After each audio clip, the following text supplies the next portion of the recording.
नीली मक्खी, जिसे इसके मुनफरद नीले रंग की वजह से पहचाना जाता है, जराइम की तफ्तीश में एक अहम किरदार अदा करती है। यह मक्खी दुनिया की सबसे मुअस्सिर लाशों का पता लगाने वाली जानदार मशीन समझी जाती है।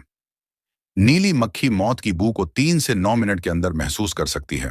यह मक्खी 3 किलोमीटर की दूरी से ताज़ा लाश की बू सूंघ सकती है। हत्ता कि 1 किलोमीटर झेरे जमीन दफन लाश का भी पता लगा सकती है। इसके एंटीना नुमा सेंसर्स मौत की बू को सूंघने में मदद देते हैं, और इन सेंसर्स की मुकम्मल मैकेनिज्म आज तक साइंस के लिए मुअम्मा है। नीली मक्खी लाशों या सड़ते हुए गोश्त की तलाश सिर्फ खाने के लिए नहीं करती, बल्कि यह अपने अंडे इन पर देती है। अंडों से लार्वे निकलते हैं जो लाशों पर पलते हैं, जिससे माहौल साफ होता है। बाद में यह लार्वे बालिग मक्खियों में तब्दील हो जाते हैं, और यह सिलसिला जारी रहता है। नीली मक्खी के अंडों और लार्वा के मराहिल का तजिया करके यह मालूम किया जा सकता है कि मौत कब वाक़ हुई।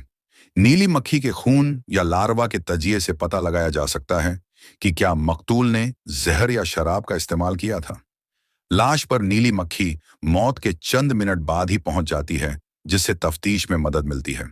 नीली मक्खी का यह अमल कुदरती तौर पर माहौल को साफ रखने में भी मददगार होता है, क्योंकि यह सड़ती हुई लाशों को धुएं और बू से पाक करती है। नीली मक्खी जराइम की तहकीकात में एक अहम हयातियाती आला है, जो तबे फौकानी को लाशों के बारे में अहम मालूमात फराहम करती है। इसकी यह सलाहियत जराइम की तफसील को बेनकाब करने में एक अहम किरदार अदा करती है। मज़ीद दिलचस्प मालूमात के लिए पेज को फॉलो और यूट्यूब चैनल ब्रिनी बॉक्स ऑफिशियल को सब्सक्राइब करें। शुक्रिया।